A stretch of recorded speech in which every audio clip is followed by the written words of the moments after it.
শুকনো আবহাওয়া থেকে বর্ষাকাল এলে রোগের বাড়াবাড়ি হয়। শুকনো আবহাওয়া থেকে বর্ষাকাল এলে রোগের বাড়াবাড়ি হয়। গ্রীষ্মে যারা সমুদ্রের বাতাস সহ্য করতে পারে না, নদী বা পুকুরের ধারের শাকসবজি যাদের সহ্য হয় না, সাইকোটিস চরিত্র বিশিষ্ট, যাদের বংশে গনোরিয়া বা গনোরিয়ার প্রশমনের ইতিহাস আছে, বা সাইকোটিক ফ্যামিলি জাত, তাদের জন্য একটি গুরুত্বপূর্ণ ওষুধ ন্যাট্রাম সালফিউরিকাম। টেম্পারমেন্ট হচ্ছে মেলানকলি, মায়াজম হচ্ছে সাইকোসিস, থার্মাল রিঅ্যাকশন হচ্ছে চিলি পেশেন্ট, মেট্রোজম চিলি পেশেন্ট। আর এটা মূলত হাইড্রোজেনেট নেচার, গনোরিয়া অবদমিত অবস্থা। খাবার ইচ্ছা হচ্ছে বরফ ঠান্ডা পানীয়। অপছন্দ মাংস আর রুটি। রোগের বাড়াবাড়ি, রোগ মানে বৃদ্ধি পায় ভিজে আবহাওয়ায়, ভিজে স্যাঁতসেঁতে ঘরে বসবাসের ফলে, সঙ্গীতে, সমুদ্র বাতাসে, সন্ধ্যা শেষে, মাথায় আঘাত লাগার ফলে। মাথায় আঘাত লাগার অন্যতম বড় মেডিসিন ন্যাট্রাম সালফা আমরা জানি। ঠান্ডা খাদ্যে ও ফল খেয়ে। উপশম শুষ্ক আবহাওয়ায়, চিত হয়ে শুলে, চাপ দিলে। এর complementary medicine arsenic thuja. Arsenic thuja. জি স্যার, আলাপ করেন ম্যাডাম।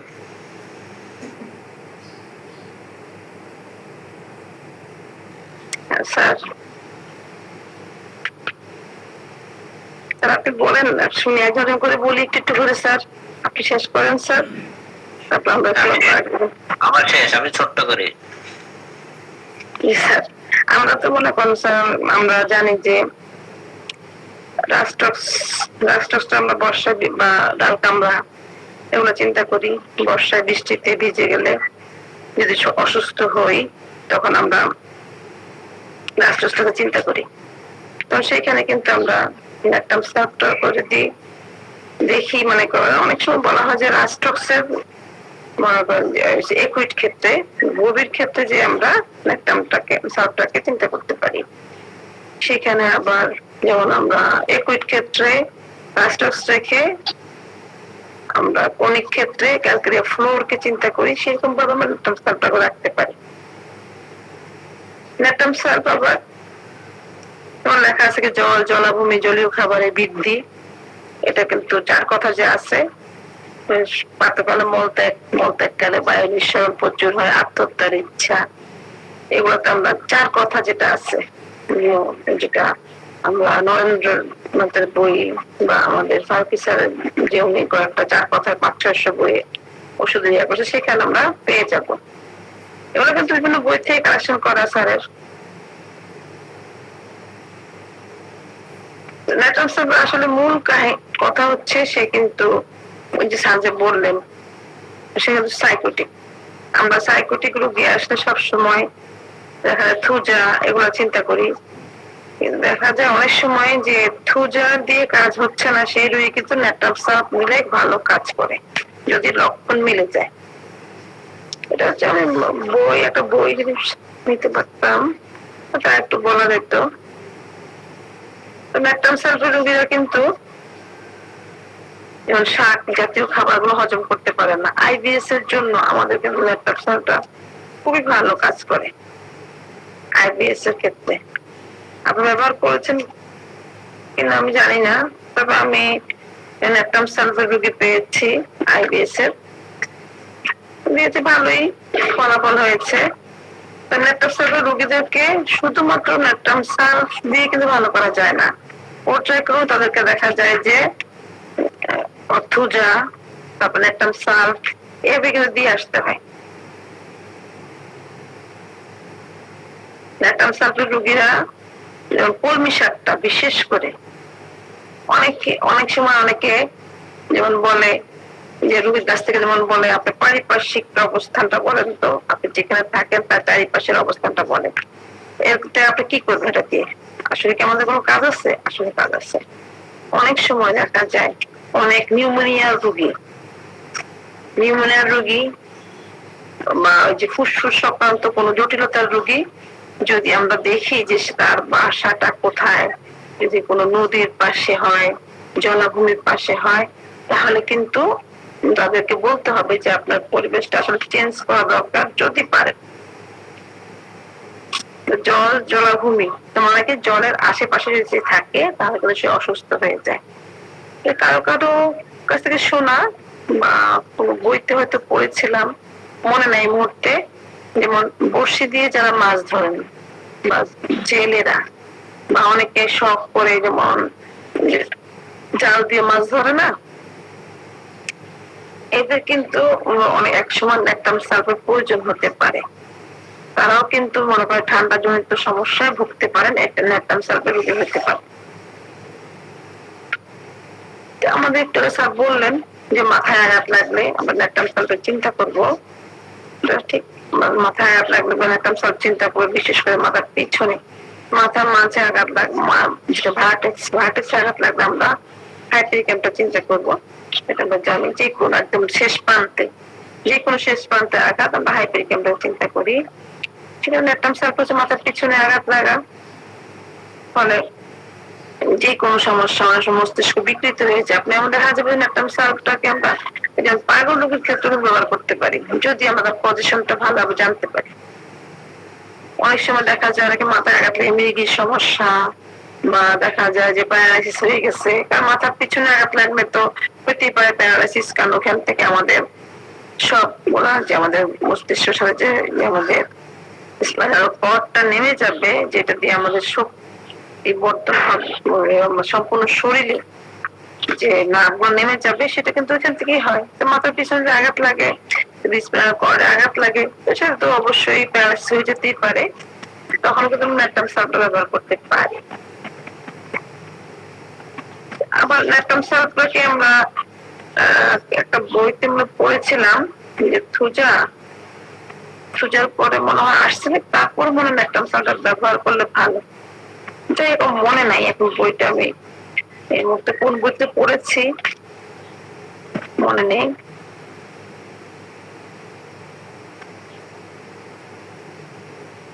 আর যেমন লিভার সংক্রান্ত অসুস্থতায় ন্যাকটাম সালফটা খুব ভালো কাজ করে। মুখে যদি অনেক সময় বলে টক টক হয়ে গেছে মুখটা, আমার খুব গ্যাস্ট্রিকের সমস্যা, মুখটা টক টক হয়ে যায়, তখন কিন্তু আমরা ন্যাকটাম সালফটাকে চিন্তা করতে পারি। যেমন আঙ্গুল পচে যাওয়া, যেমন আমাদের ইনগ্রোয়িং নেল হয় পায়ের মধ্যে অনেক সময়, তখনও কিন্তু আমরা সেই রোগীকে তার যদি লক্ষণে মিলে যায় তখন ন্যাকটাম সালফ চিন্তা করতে পারি। কারণ তার আত্মহত্যা করার প্রবণতা থাকে। যেমন আত্মহত্যা কিন্তু অনেকেই করতে চায়, আমাদের অনেকগুলো সুইসাইডাল টেন্ডেন্সি আমাদের মাইন্ডে গেলে অনেক ওষুধ আছে, যেখানে অরাম, একটা মিউর, ইগনিশিয়া, অনেক অনেক ওষুধ, অ্যান্টিকুট সরকার অনেক ওষুধ আছে। ন্যাকটাম সালফ কিন্তু আত্মহত্যা করতে চায়,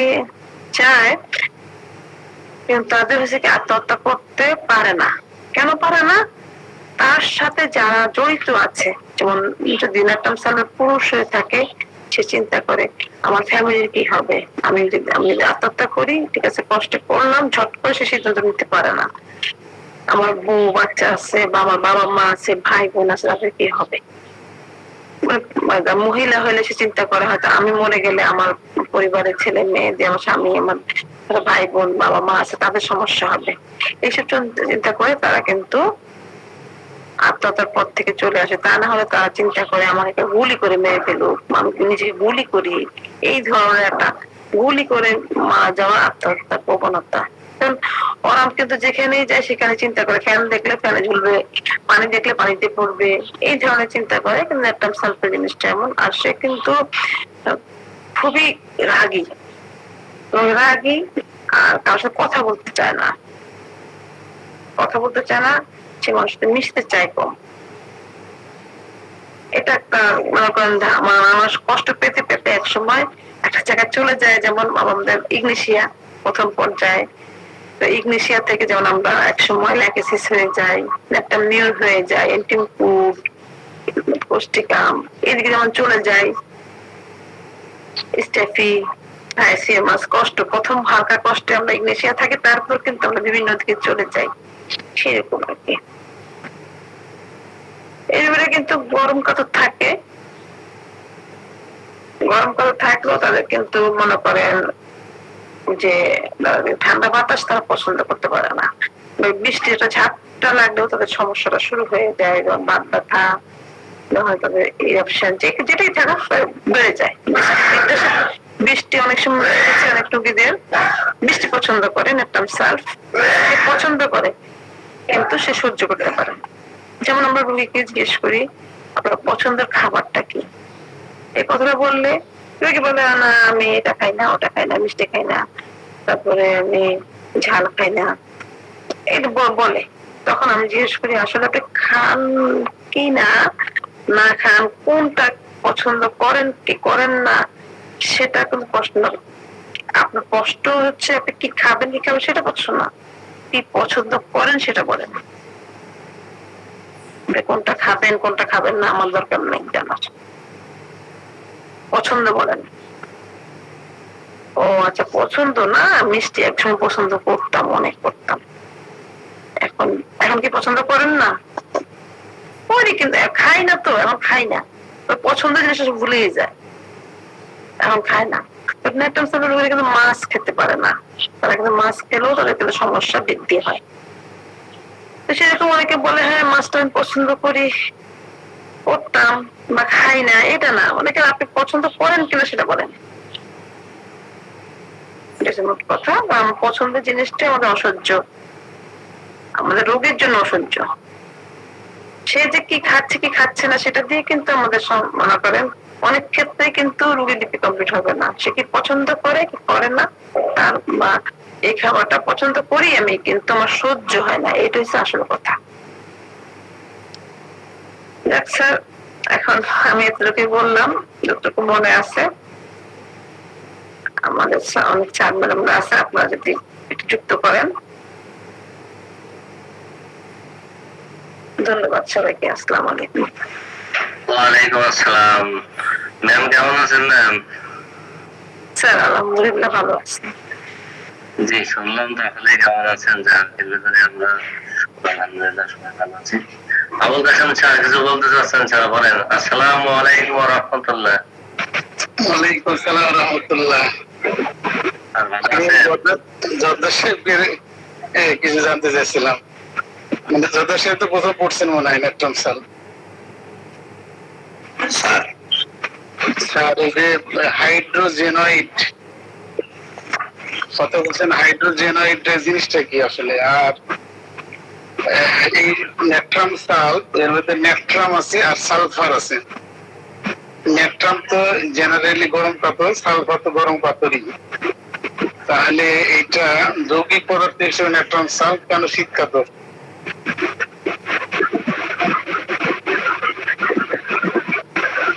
এই প্রশ্নের উত্তর ইনশাল্লাহ আগামীকাল দেবো স্যার। আর আপনি আপনার কাছে এখন এই বইটা আছে মরিসনের টেক্সটপ? মরিসন ডেস্কটপ আছে স্যার, বের করতে হবে। এটা বের করেন, নেট্রাম সাল। আমি গতদিন কিন্তু ওই রাষ্ট্রক্স পড়ানোর সময় মানে তখন বলছিলাম ডিটেলটা যে এখন আপনি ওটা বের করেন, মরিসনটা। আমাদের আমাদের ম্যাডাম তো একবারে চমৎকার বলছেন, তো আর একটু ব্যাখ্যা থাকলে ভালো হতো। তবে উনি মানে রাইটলি বলছেন যে যদিও শীত কাতর বলা হয় কিন্তু গরম তো সহ্য করতে পারে না, বিষয়টা মানে আমরা তো আসলে কাতরতা বিষয়টা বলি ইন জেনারেল, জেনারেলি কোনটা আর পার্টিকুলার হলে আলাদা। এখন জেনারেল আসলে কি হবে, বইগুলোতে অনেক জায়গায় লেখা আছে শীত কাতর, কিন্তু যেগুলো টেক্সট বুক সেখানে কি লেখা আছে, মানে প্রভাবটা কি বলছে। মরিসের বইটা আছে, আমার মনে হয় মরিসের বইটা পড়লে বাজে। Yes. Natrum salt is a deep acting remedy useful in a wide তো আপনি আমি বলি যে জায়গাটা জেনারেল দেখেন, generals generals. Generally warm blooded. এই ওয়ান ব্লাডের মানে কি? Warm blooded মানে তো আমরা তো জানি গরম কাতর। তাহলে জিনিসটা কি দাঁড়ালো? জিনিসটা দাঁড়ালো হচ্ছে কনফিউজিং হলো, কনফিউজিং। confused. আচ্ছা স্যার, কনফিউশন এখনই কেটে যাবে স্যার, কোনো ব্যাপার না। ইনশাল্লাহ ইনশাল্লাহ, এই ভালো, এই জন্য তো আলোচনা আসলে। স্যার নরেন্দ্রর বইতে তো গরম পাথর আছে স্যার। সেটাই তো, এখন আমরা তো বললাম শীতকাতর, একটু আলোচনা করছিলাম না, ওষুধটা শীতকাতর বলছি না, কিন্তু অনেক বইতে আছে আসলে শীতকাতর কেন আছে এই বিষয়টাই। স্যার দেখি স্যার কেন সিনথেসিস কি বলে দেখি। দেখুন,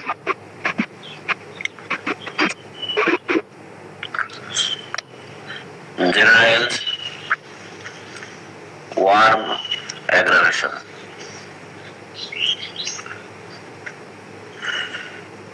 IJKLM নেকটাম ফার্স্ট গ্রেড গরম কাতর। তাহলে আমরা তো বললাম শীতকাতর, ইয়েতে দাঁড়াই। দেখি স্যার, এখনো শেষ হয়নি স্যার, দেখা আরেকটু দেখি। Generals heat, lack of vital heat, IJKL MN, এখানে natrum sulph first grade sir, সুতরাং টেনশন নেওয়ার কারণ নেই। এটা ফার্স্ট গরম কাতরও ইয়ে করা যাবে, শীত কাতরও করা যাবে, এই আর কি। না, এটা হলো মানে সিনথেসিস একটা, মানে ডিপেন্ডেবল না, রেপার্টরি না, সিনথেসিস একটা জগা খিচুড়ি যে বলতে হবে।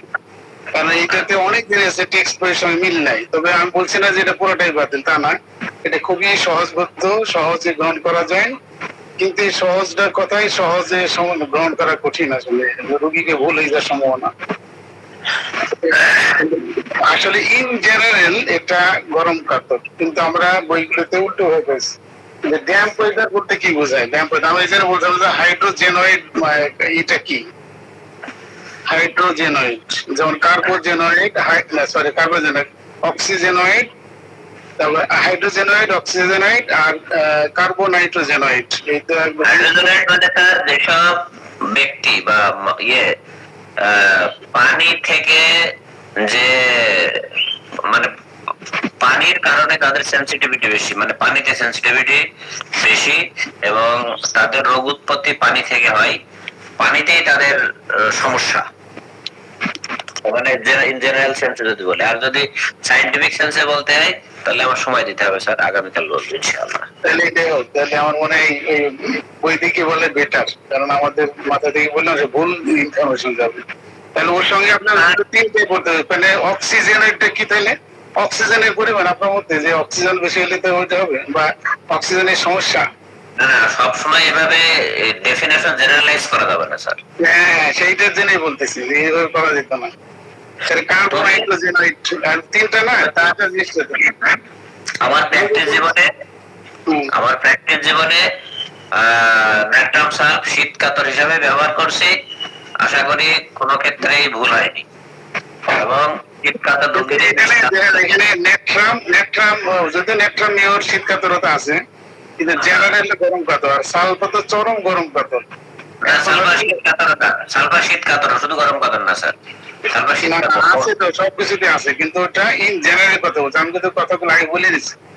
ইন জেনারেলি হলো সে গরম কাতর, কিন্তু পার্টিকুলার কোনো কোনো ঘটনাতে সে শীত কাতর কখনো কখনো হয়, সেগুলোর একবারে কন্ডিশনাল। জি জি। নেট্রামও তাই, নেট্রামও শীত কাতর আছে, কিন্তু ইন জেনারেল গরম কাতর, চরম গরম কাতর সে। এটা জেনারেল হলো, এই জন্য দুইটাই হলো গরম কাতর একসঙ্গে নিয়ে সেটা গরম কাতর হবে। মরিসন রাইটলি বলছে ওয়ান ব্লাডে, কিন্তু এটা শীত কাতরও তো আছে, সেটা কখন, ওই যে ড্যাম্প ওয়েদার, এটা ড্রাই ওয়েদার না, ওয়েট ওয়েদার, কিন্তু কোন কোন ক্ষেত্রে ড্রাইয়ের কথাও আছে। এটা হলো আমাদের এইতে পড়লে, এই যে এনসাইক্লোপিডিয়া অফ ম্যাথামেটিকা, এই বইটাতে পড়লে টিএফ অ্যালেনের, টিমোথি ফিল্ড অ্যালেন। ঠিক আছে, তাহলে আপনি এটা পড়ে পরে আমাদের উপস্থাপন করবেন ইনশাআল্লাহ। স্যার কাশেম স্যারের কাছে আমার প্রশ্ন, আমার মনে হয় হাইড্রোজেনয়েড, কার্বোজেনয়েড এবং অক্সিজেনের স্যার খুব ভালো জানেন, স্যার যদি একটু ব্যাখ্যাটা এখানে দিতেন তাহলে আমরা সবাই জানতে পারতাম। না, ওইটা হবে, ওই যে ওই দিন আলোচনা হবে, তো ওই সময় বলবো ইনশাআল্লাহ, অসুবিধা নেই।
রে, আমি কথা বলছি কেউ শুনতে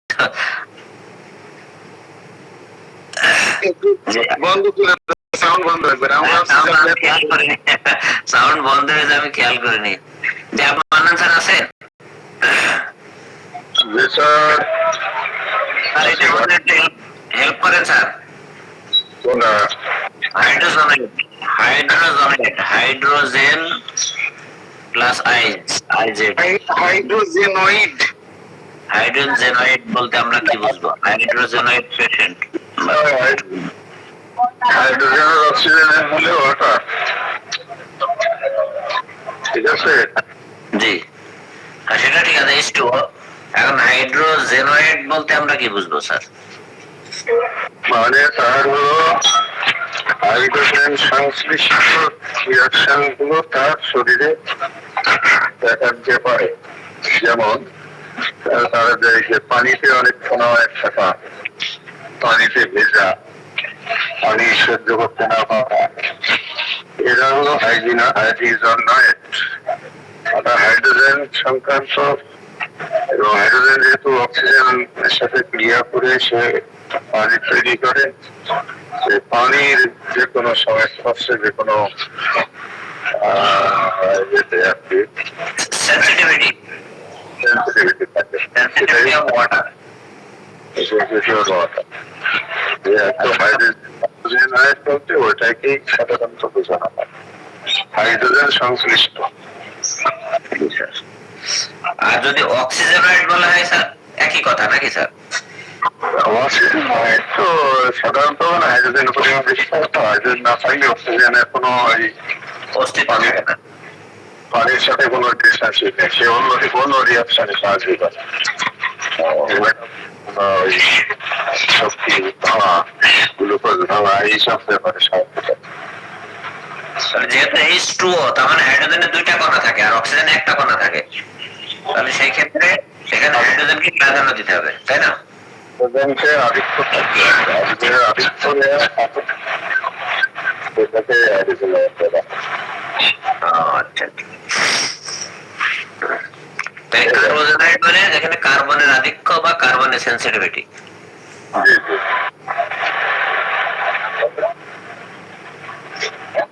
এরকম বিভিন্ন নয় দিয়ে অনেক কেমিক্যাল আছে, অনেক পদার্থ আছে আমাদের।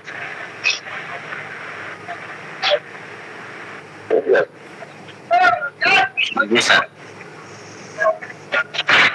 এখানে বলা হচ্ছে যে মরিসন বলতেছে generally warm blooded, generally agglomeration from damp weather, rainy, foggy. Damp weather rainy এবং ফগি। ড্যাম্প ওয়েদারে কিন্তু টেম্পারেচার বেশি থাকে, এখানে তখন হিউমিডিটি থাকে বেশি। হিউমিডিটি তো বেশি থাকবে, হিউমিডিটি মানে কি পানির কণা বেশি থাকে আকাশে। জি স্যার। রিলেটিভ হিউমিডিটি বলা হয়। হিউমিডিটি বেশি থাকলে তো আপনার ব্যবসা অবস্থা আছে, প্রাকৃতিক পরিবেশের মতো সৃষ্টি হয়। জি স্যার।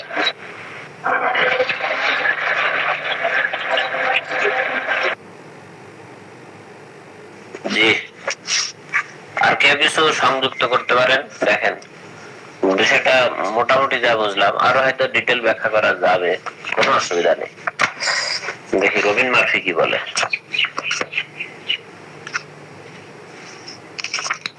আপনার কেউ কিছু বলেন, বিশেষ করে যারা সায়েন্স ব্যাকগ্রাউন্ড আছেন অন্তত।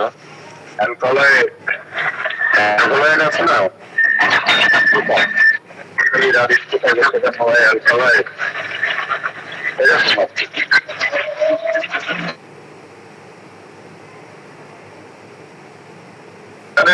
অ্যালকোহলের ভিতরে কিন্তু হাইড্রোজেন আছে, কিন্তু H2 না, HO, তখন কিন্তু নেগেটিভ আয়নে যেতে হয়।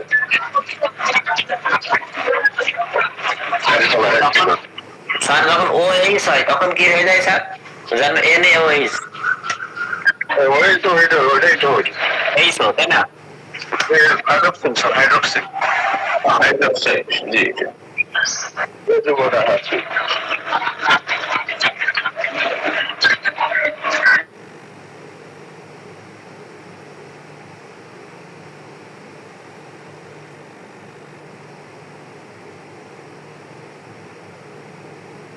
যারা যারা হাত উঠিয়েছেন বলেন স্যার।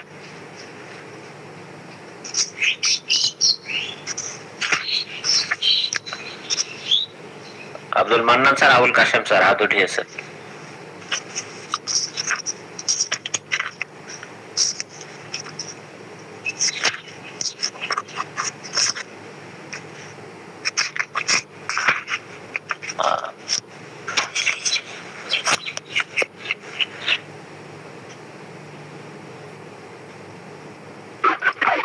আসসালামু আলাইকুম। ওয়ালাইকুম আসসালাম। জি স্যার। এই যে হাইড্রোজেনয়েড আমরা যে করলাম আমাদের মিয়াজম বা মায়াজম যেটা, তো এটা তো সাইকোটিক মিয়াজম, তাই না? জি স্যার। এই যে সাইকোটিক মিয়াজমটা, এটা জিনিসটা কেন হাইড্রোজেনয়েড? কেন জিজ্ঞেস না করে স্যার আপনার কাছে আমরা ক্লিয়ার হতে চাই। এটা যেহেতু জিনিসটা বেশি, মানে যার শরীরের মধ্যে পানির হাইড্রোর পরিমাণ বেশি, হাইড্রো হাইড্রো মানে কি পানি, মানে হাইড্রো পরিমাণ বেশি, এই জন্য বেশি বা সারপ্লাস, এই কারণেই এখানে হাইড্রোজেনয়েড বলা হয়েছে। এবং এটা ডোগোগোলসের যে তিনটা আছে না ভাগ করা, ডোগোগোলস থিওরি যেটা, এটা আমার মনে হয় একটা বাংলা বই আছে, নিউ ভিশন, বইটার নাম ডক্টর ফজলুল করিম স্যারের লেখা। এখানে তিন তিন তিন তিন দিয়ে ব্যাখ্যা করা আছে সুন্দর করে। আমার মনে হয় এই বইটা যদি আপনাদের সম্মুখে থাকে, আমি বইটা একটু খুঁজতেছিলাম, পাইলাম না বাসায়, কিন্তু এটা করতে আছে, কোথায় যে ঢুকাইছি। এই বইয়ের ভিতরে ডিটেলস দেওয়া আছে।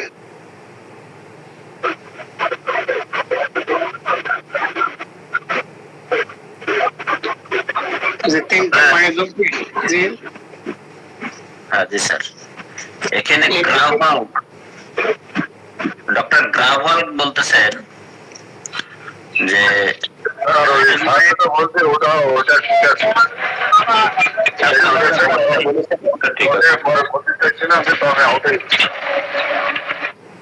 জি স্যার, জি স্যার। না এটা অবশ্যই এখানে বলতেছেন যে the hydrogenate constitution as the state in which there is extreme sensitivities to damp wetting শুধু ড্যাম্প হলে হবে না, ড্যাম্প ওয়েট থাকতে হবে, ভেজা আবহাওয়া। ভেজা আবহাওয়া। ড্যাম্প মানে কিন্তু আর্দ্র, ড্যাম্প মানে বলছে না আর্দ্র ভেজা আর কি, আর্দ্র ভেজা। তারপরে শীতের যে ড্রাই কোল্ড আর হইলো ওয়েট কোল্ড, দুটো আছে না, ড্রাই কোল্ড আর ওয়েট কোল্ড। বেরিং, গোসল, watery foods and residence near fresh water, especially standing water, পানিতে দাঁড়ালে।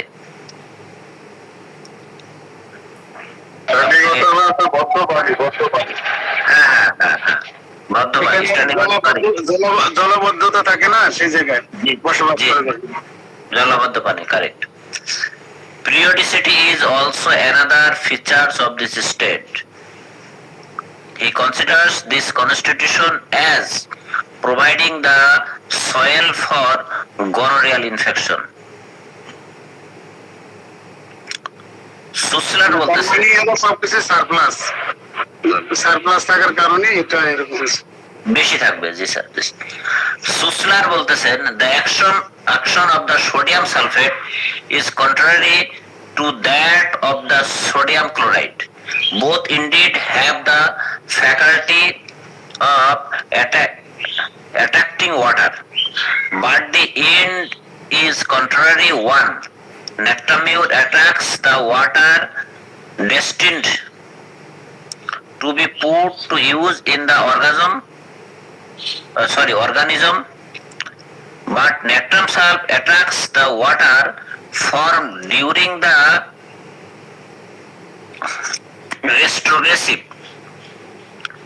retrogressive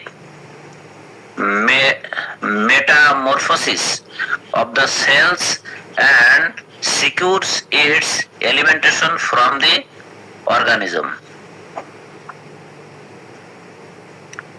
Especially affects the occiput, liver and the pancreas. এটা আলাদা চলে গেলাম আবার।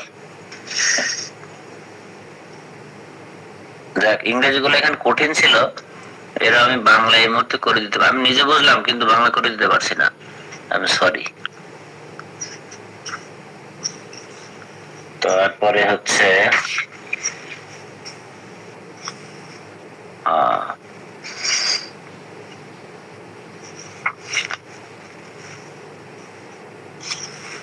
বিশাল মেডিসিন তো এখানে।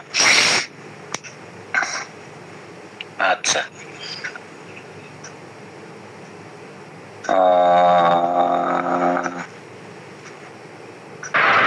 স্যার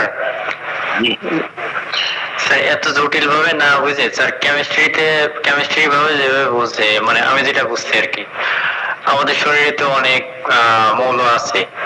তো যখন আমরা প্রতিনিয়ত তো অক্সিজেন গ্রহণ করতেছি, কার্বন ডাই অক্সাইড ত্যাগ করতেছি, তা আমাদের শরীরে কোনো কারণে যদি হাইড্রোজেন আয়নটা বৃদ্ধি পেয়ে যায়, আর আমরা তো অক্সিজেন আমরা শ্বাস প্রশ্বাসের সাথে নিতেছি, তা আমরা এই অক্সিজেন যখন ভিতরে ঢুকতেছে, তো অক্সিজেন যেমন কার্বনের সাথে বিক্রিয়া করে কার্বন ডাই অক্সাইড হয়ে আমাদের শরীর থেকে বের করে দিচ্ছে। তা আমাদের শরীরে যদি এরকম হাইড্রোজেন আয়নটা বেশি থাকে, কোনো কারণে বেশি হয়ে যায়, তাহলে এটা তো তখন অতিরিক্ত হাইড্রোজেন থাকার কারণে ওটা অক্সিজেনের সাথে বিক্রিয়া করে তখন তো পানি হয়ে যাবে। তখন তো আমাদের রক্তে যে পরিমাণ পানি থাকার প্রয়োজন, তার থেকে যদি আমাদের রক্তে পানি বেশি হয়ে যায়, সেটা কি হাইড্রোজেনাইড। তারপরে আবার মনে করেন যে অক্সিজেনাইড, আমাদের শরীরে যে পরিমাণ কার্বন থাকার প্রয়োজন, অক্সিজেন ঢুকতেছে, কার্বনের সাথে বিক্রিয়া করে বের হয়ে যাচ্ছে, কিন্তু কোনো কারণে কার্বন কম হয়ে গেছে, অক্সিজেন তো ভিতরে ঢুকতেছে, অক্সিজেন তো অতিরিক্ত হয়ে যাচ্ছে, তখন অন্য অন্যর সাথে বিক্রিয়া করে যখন অক্সিজেনের আধিক্যটা থেকে যাচ্ছে, তখন সেটা অক্সিজেনাইড। আবার যখন অক্সিজেন যে পরিমাণ নেওয়ার কথা, কার্বন হয়তো কোনো কারণে অক্সিজেন সে পরিমাণ নিতে পারতেছে না, কার্বনের আধিক্যতা থেকে যাচ্ছে, সেটা কি কার্বোজেনয়েড এরকম কিনা? এত জটিল হবে না যে বলতেন। আমরা যত বিজ্ঞান খুঁজতে যাব তত হোমিওপ্যাথি থেকে দূরে সরে যাব, এটা আমার পার্সোনাল মত, আমার সাথে দ্বিমত হতেই পারে। আমি যেটা বললাম কেমিস্ট্রি ভাষা, আসলে ডাক্তারি ভাষায় বলি নাই, মানে কেমিস্ট্রি ভাষায় এরকম সেটা বললাম আর কি।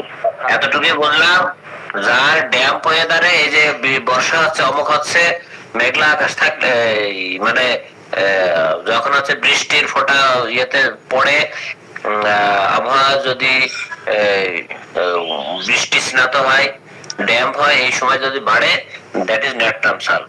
এত ব্যাখ্যা করতে গিয়ে হাইড্রোজেন খুঁজতে গিয়ে তখন আবার আর্সেনিক হারিয়ে যাবেন আমাদের, ঠিক আছে? না হয় কাটেন স্যার যেটা জানতে চাচ্ছিলেন যে আসলে হাইড্রোজেন জানতে চাচ্ছে তো আমাদের জানানোর জন্য, এটা বুঝতে হবে বিষয়টা। না আমি সেটা বলছি যে আমাদের আসলে অক্সিজেনের আধিক্য থাকার, হাইড্রোজেনের আধিক্য থাকার কারণে আমাদের শরীরে রক্তের যে পানির ভাবটা বেশি হয়ে গেছে, আমার আর পানির প্রয়োজন নেই। যখন এই পানির সঙ্গে স্পর্শে আসতেছি, আমার তখন এই পানিটা বিরক্তিবোধ লাগতেছে, তখন আমার এই সমস্যাটা বৃদ্ধি পাচ্ছে, মানে আমি যেটা বুঝছি আর কি। জি ধন্যবাদ স্যার। জি জি, তাহলে ন্যাট্রাম সাল্ট এই ধরনের একটা মেডিসিন ড্যাম্প ওয়েদারে মানে দিয়ে যাও। জি আসসালামু আলাইকুম। ওয়ালাইকুম আসসালাম। জি স্যার, আমি স্যার বলছিলাম যে আমরা যদি ওই আজকে ন্যাট্রাম সাল্ট পড়ছি, শুধু হাইড্রোজেনাইড ওষুধ, কিন্তু শুধু ন্যাট্রাম সাল্ট না, না আরো তো ওষুধ আছে অন্যান্য লক্ষণের সঙ্গে মিলবে, তখন হাইড্রোজেনয়েড হবে, যেটা বলছেন কেমিস্ট্রির ভাষা, ওইটাই গোগলস বলছেন। এবং এটাকে উনি মায়াজম হিসেবে কি বলে সাইকোটিক মায়াজমের সময় ধরছেন। জি স্যার, যাদের ঠান্ডা লাগার প্রবণতা এই আর কি, এবং সেই ঠান্ডা লাগাটা এই ড্যাম্প ওয়েদার।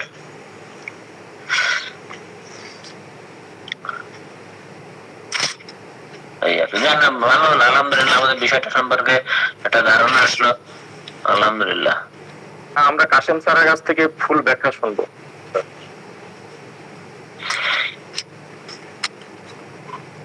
আবুল কালাম স্যারের সাথে স্যার তো বলেই দিল ব্যাখ্যা কম বেশি।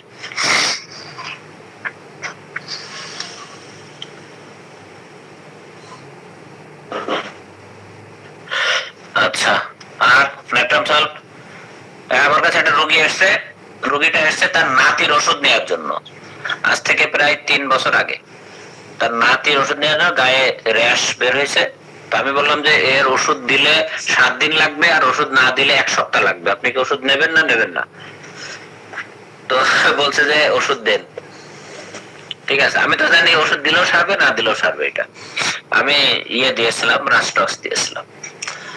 বলছে আমারও কিছু সমস্যা আছে, আমি আসবো মনে মনে করছি আপনার সাথে। কি সমস্যা?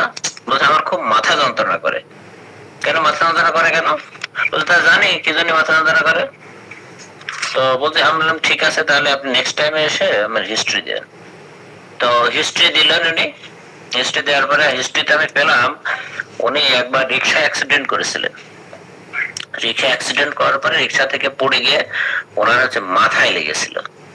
ঠিক আছে, আমি আর বেশি কিছু রোগীলিপি করছি, করার পরে তাকে নেপটাম সেলফ দিয়েছে এবং সে সোফার আইনো সে ভালো আছে।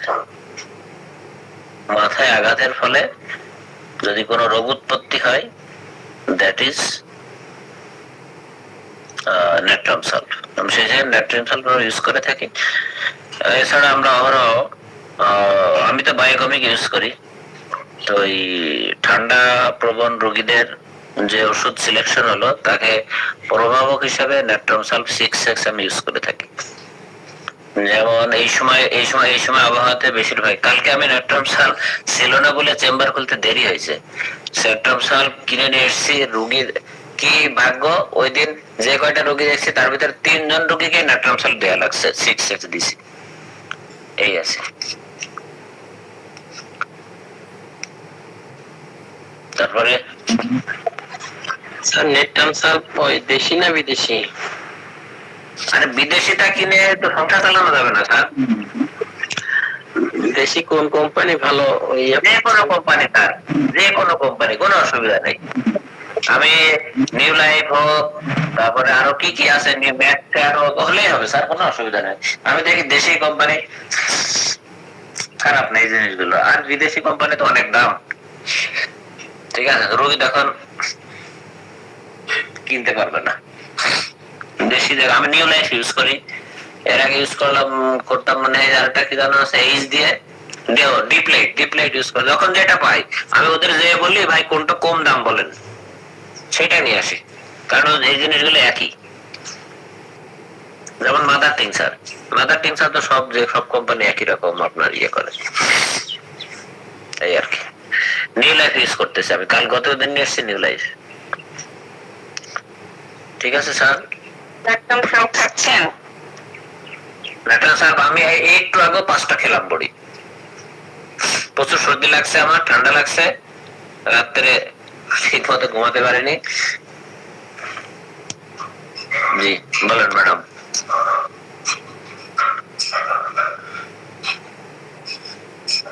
আর আমি দেখেছি বায়োকেমিক মেডিসিন 4 হাউসের বোতলের ভিতরে 1টা বা 2টা বড়ি দিয়া চাকে দিয়ে খাইলেও কাজ করে। জি স্যার যখন স্যার জ্বর আসে স্যার, জ্বর আসলে পরে ওই আমি তো সাধারণত শিশু হোক বড় হোক যাই হোক, জ্বর আসলে ফেরাফস 6X ইউজ করি। বড়ি যে 3-4টা বড়ি আধা কাপ চায়ের কাপের পানির ভিতরে দিয়ে গুলিয়ে ফেলবে, কয়েকবার নাড়বে আর খাবে। জ্বরের ইন্টেন্সের উপর ডিপেন্ড করবে, 15 মিনিট পরে খাবে না আধা ঘন্টা না 1 ঘন্টা পর খাবে। বলে যতক্ষণ টেম্পারেচার থাকে। স্যার আপনি যদি 1টা বা 2টা বড়ি দেন তাহলে হচ্ছে ওষুধের পরিমাণটা কম লাগলো, আর যদি কি করে অসুবিধা কি? হ্যাঁ না দিটস ওকে স্যার এগুলো সব ধরেন যে একই ওষুধ, 4 স্টার বলছে এইভাবে ব্যবহার করছি, কেন্ট বলছে এইভাবে ব্যবহার করছে, হেরিং বলছে এইভাবে ব্যবহার করেন, আর একজন বলছে এইভাবে, একই রকম, কিন্তু এক ভাবে ফল পাইছে। সেরকম আমরা যে যেরকম ফল পাবো সেইভাবে আমরা ইউজ করতে থাকবো, এটা কোনো ব্যাপার না স্যার। ধরা বাঁধা নিয়মে যে সবসময় থাকতে হবে তা না, কিন্তু আপনার অর্গানন যেটা বলছে সেই ধরা বাঁধা নিয়মে আমরা থাকি, এই আর কি। ঠিক আছে স্যার।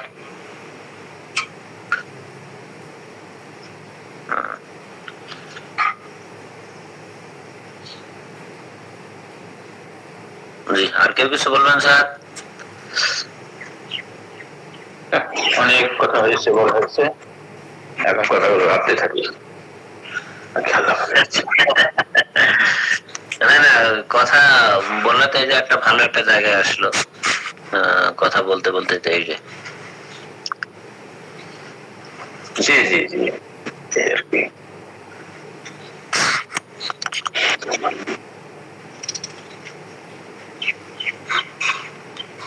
তারপরে আর কে কিছু বলবেন?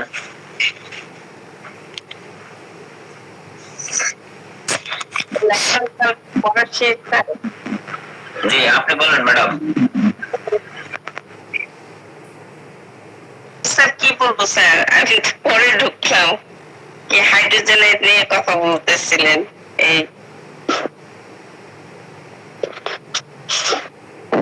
আগে তো স্যার শুনি নাই কি কি বিষয় নিয়ে হচ্ছে। ন্যাশনাল স্যার তো আপনার কাছে অপরিচিত নয়, সুতরাং আপনি শোনেন আর না শোনেন আপনি একই বলবেন।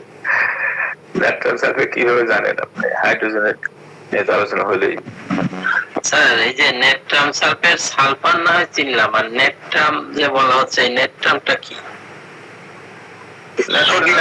সোডিয়াম সোডিয়াম, যেটাকে বলা হয় লবণ, সোডিয়াম ক্লোরাইড। আমরা যদি খাবার লবণ খাই sodium chloride, sodium sulphate, natrum sulphate ও সোডিয়াম সালফেট। এর তাহলে সাথে স্যার ওই যে হিপার সালফের মধ্যে সালফার আর হিপারটা কি স্যার?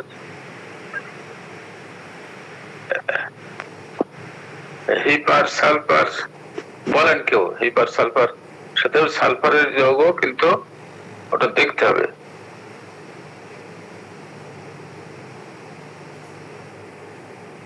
হিপার সালফের ইয়ে সংকেত কি?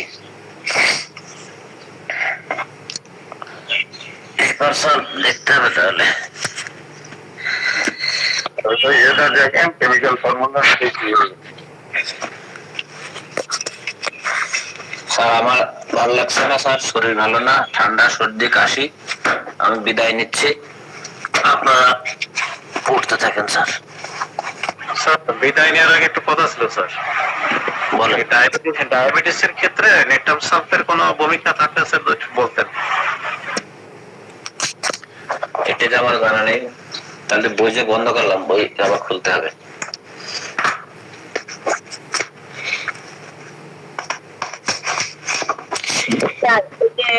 কাসিম স্যার বললেন না যে সাইকোটিক রেমেডি, মানে ডিজিজ কন্ডিশন গুলা আপনার এখানে তো মনে হয় ডায়াবেটিসটা তো টিউবারকুলার মাইজম না স্যার, অনেক ক্ষয়, সিফিলিটিক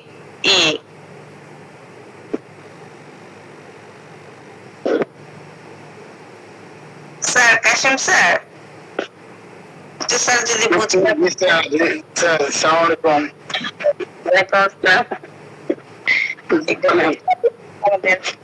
মায়াজমের এই মায়া কিন্তু একটা জটিল বিষয়, আমরা জটিল করে ফেলেছি। এই জন্য গ্রহ বলছে যে তিনটা ভাগ করছে না ধাতুকে, কনস্টিটিউশনকে। একটা হচ্ছে হাইড্রোজেনয়েড কনস্টিটিউশন, আর একটা হলো অক্সিজেনয়েড কনস্টিটিউশন, আর কার্বোনাইট্রোজেনয়েড কনস্টিটিউশন। এটা তিনটা ভাগে বিভিন্ন জন বিভিন্ন ভাগ করছে, গ্রহগোস এই তিন ভাগে ভাগ করছে। তো যেটা হলো হাইড্রোজেনয়েড, এটাকে সাইকোটিক মায়াজমের অন্তর্ভুক্ত, যেহেতু এটা সারপ্লাস। আর যেখানে ডিস্ট্রাকটিভ হয়ে যায়, যেমন অক্সিজেন বেশি থেকে শরীরে, ডিস্ট্রাকটিভ হয় না, অক্সিজেন বেশি হলে আমরা এটা জানি যারা কেমিস্ট্রি ছাত্র। যে একটু আগে বলছেন কোন ভাই যেন, ডক্টর সাহেব কে যেন, কোন ডাক্তার বলছেন একজন, এক অক্সিজেন এটা হলো ডিস্ট্রাকটিভ, এই জন্য এটা সিফিলিটিক মায়াজম। আর একটা হলো ফাংশনাল চেঞ্জ হয়ে যায়, কার্বন এবং নাইট্রোজেনের পরিমাণ যদি বাড়ে, তাহলে সেটাকে হলো সোডিক মায়াজম।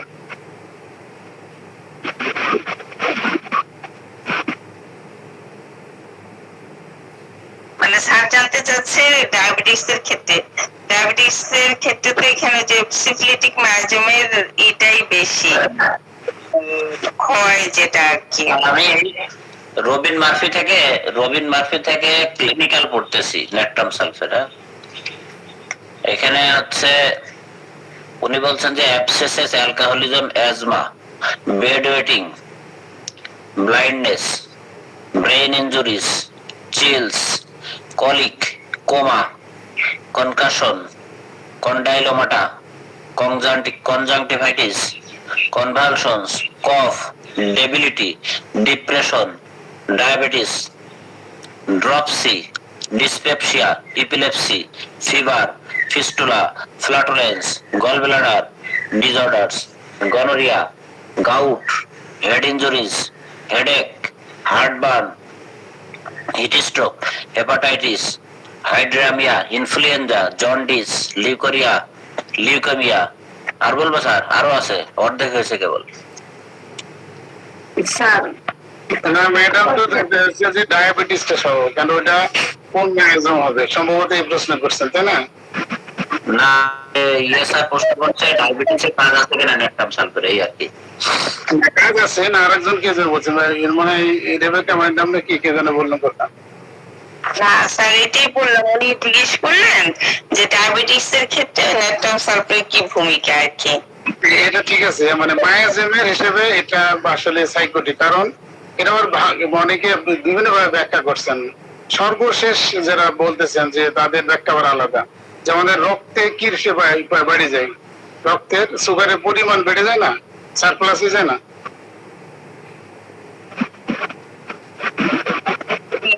তাহলে তো এখানে সাইকোটিক স্যার আসে, মানে ওইটা ধরলে যেমন ধরেন একটা টিউমারে যদি প্রাথমিক পর্যায়ে থাকে তখন কি কোন মায়োজম, আর যদি ডিস্ট্রাকটিভ মায়োজম তাহলে তো কোন মায়োজম। এক টিউমারই দুইটা হয়, একটা হলো সাইকোটিক মায়োজম, আবার ডিস্ট্রাকটিভ যখন হয়ে যাবে তখন এটা হবে কি বলে সিভিলিটিক মায়োজম। স্যার মরিসন কি বলছে স্যার, আমি একটু বলি। রজার মরিসনের কম্বাইন্ড সিম্পটম আছে। আমরা জানি রজার মরিসন যে কম্বাইন্ড সিম্পটম, কম্বাইন্ড সিম্পটমে ওখানে অ্যাজমা কথাটা কমন আছে দেখবেন। হ্যাঁ, asthma and diabetes, asthma and depression, asthma and colitis or colorectal polyp or malignancies. অর্থাৎ এখানে বলা আছে অ্যাজমার সাথে যদি ডায়াবেটিস থাকে সেই ক্ষেত্রে ন্যাট্রাম সালফেট ভালো মেডিসিন, অ্যাজমা প্লাস ডায়াবেটিস। এবং ইয়ে তো বলছে আপনার ক্লিনিক্যাল যে সেখানে বলতেছে ডায়াবেটিস এর উপর কাজ আছে ন্যাট্রাম সালফেট। জি, থ্যাংক ইউ ভেরি মাচ। কেউ একজন জিজ্ঞাসা করছে যে হিপার সালফেট কি, তাই না? জি, হিপার সালফেট হলো ক্যালসিয়াম সালফেট আর সালফেট অফ লাইম। লাইম মানে চুন, আমরা জানি চুনের মূল উপাদান তো ক্যালসিয়াম। এটা হলো CaS, এই হিপার সালফেট সংকেত। এটা পরীক্ষিত ওষুধ। ক্যালসিয়াম সালফাইড, তাহলে সিএস তাহলে সালফাইড হওয়ার কথা না? সালফাইড হচ্ছে H2 হয়ে যায় হবে আর কি, মানে সালফার এবং ক্যালসিয়ামের যৌগ হিপার সালফেট। ঠিক আছে, ক্যালসিয়াম এবং হিপার সালফেট পুরাপুরি নাম হচ্ছে হিপার সালফারিকাম ক্যালকেরিয়াম। জি, হিপার সালফেরিক ক্যালকেরিয়াম, এটা হলো পুরা নাম। হিপার সালফিউরিস ক্যালকেরিয়াম, জি যেটা আছে সালফার ওই যৌগ। জি স্যার, এই জন্য ওটা চরম শীত কাতরা, এখানে সালফার থাকলেও। জি জি জি স্যার।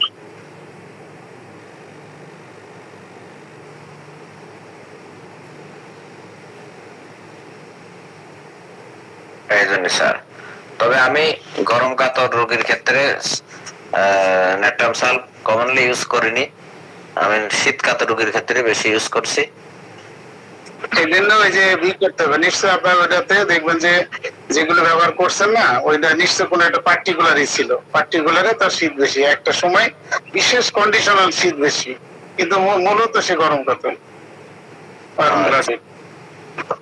আচ্ছা আচ্ছা, সেটাই নিয়ে যে বলে না যে ও যদিও শীত কাতর উল্টো করে বলছেন, কিন্তু রোদ সহ্য করতে পারে না, রোদে গেলেই তার সমস্যা, এটা আছে কিন্তু দেখবেন।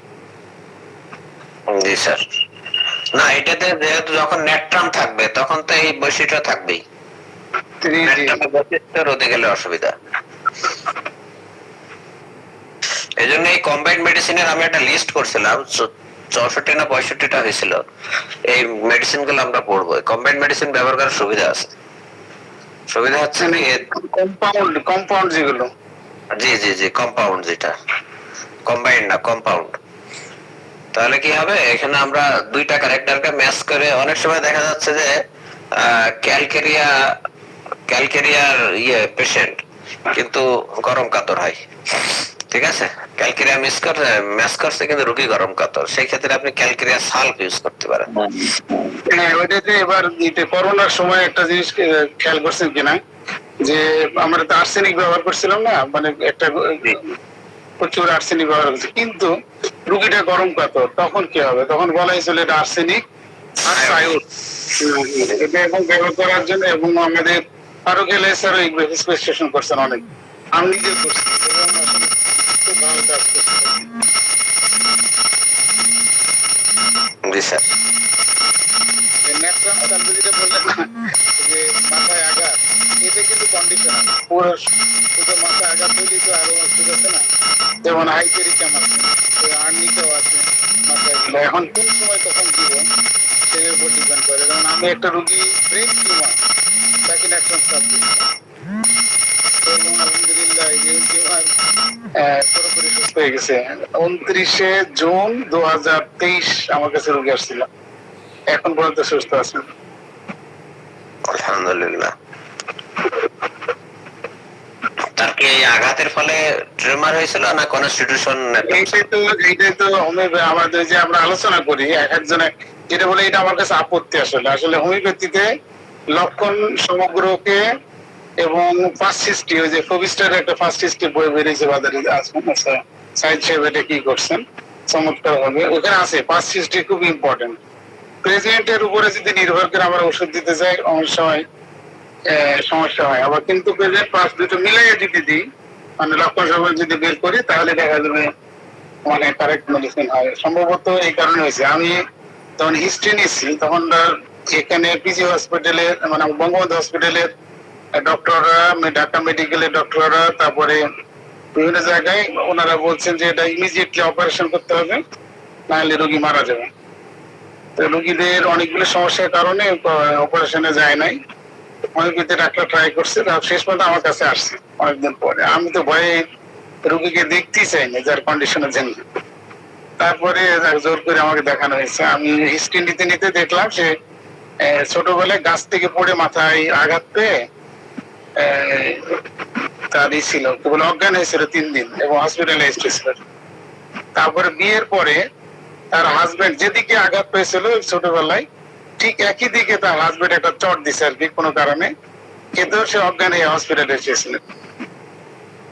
তাহলে এই দুটো লক্ষণ এবং প্রেজেন্ট সিচুয়েশনের যে তীব্রতা, এটা দেখে আরো যে ছিল, এটা ন্যাট্রাম সালফেট লক্ষণ ছিল, ওই natrum sulphate natrum sulphate cure হয়েছে। মনে হয় 29শে জুন 2023 আমি রুগীটা দেখছি। গতকাল আমাকে রুগী টেলিফোন করছে যে আমি ভালো আছি, আপনার মাঝে মাঝে এটা করে আর কি। আমি বলছি যে মাঝে মাঝে জানাবেন, কোনো সমস্যা নেই। তো এখনো যেহেতু টাইমটা 3 বছর, বা এই যে আমাকে অপেক্ষা করতে হবে যে আছে না গাইডলাইনে, তারপরে আমি বলতে পারি সে সুস্থ হয়েছে কিনা।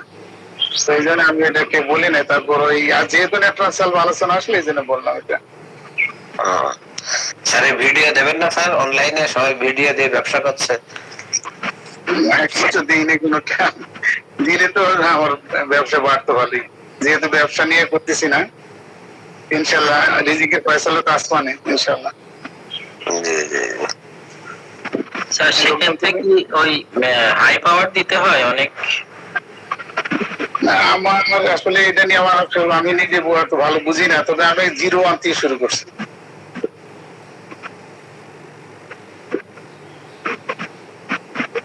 স্যার 0-1 কিন্তু পাওয়ার ছোট না, অনেক বড় পাওয়ার। না, এটা তো আমার অনেকে বলে, আমাদের অনেক ডাক্তার আছে না। তবে আমি এটা যদি এই ওষুধটা আবার কোম্পানি দিকে খেয়াল করি, যে ওই যে আপনি বলছিলেন কোম্পানির সমস্যা নাই, কিন্তু কোম্পানি মানে আমি যদি এটা দেখি যে হ্যাপকোর ওষুধ, তাহলে আমি এটাকে, আর আমার কাছে সবগুলো হ্যাপকোর যেগুলো আছে কোম্পানির সমস্যা নেই স্যার, এটা আমি দেশি কোম্পানির বায়োকেমিকের ক্ষেত্রে বললাম। ও আচ্ছা ঠিক আছে, আচ্ছা ঠিক আছে, থ্যাংক ইউ। কোম্পানির সমস্যা তো অবশ্যই আছে। ন্যাট্রাম সালফেট না, যে কোনো ওষুধ যদি হ্যাপকো হয় তাহলে আমি 0-1 দিয়ে করি। আর যদি বাংলাদেশের কোনো কারো অনেক ওষুধ আছে আমি সংগ্রহ করছি, সেখানে তো 0-2 দিয়ে আছে, 0-1 নাই বাংলাদেশে বেশিরভাগ কোম্পানিগুলো, যদিও আছে। সেক্ষেত্রে আমি 0-2 দিই না, একবার আরো উপরে নিয়ে যাই, নিজে এত কোনো সময় 4-5 এরকম দিই।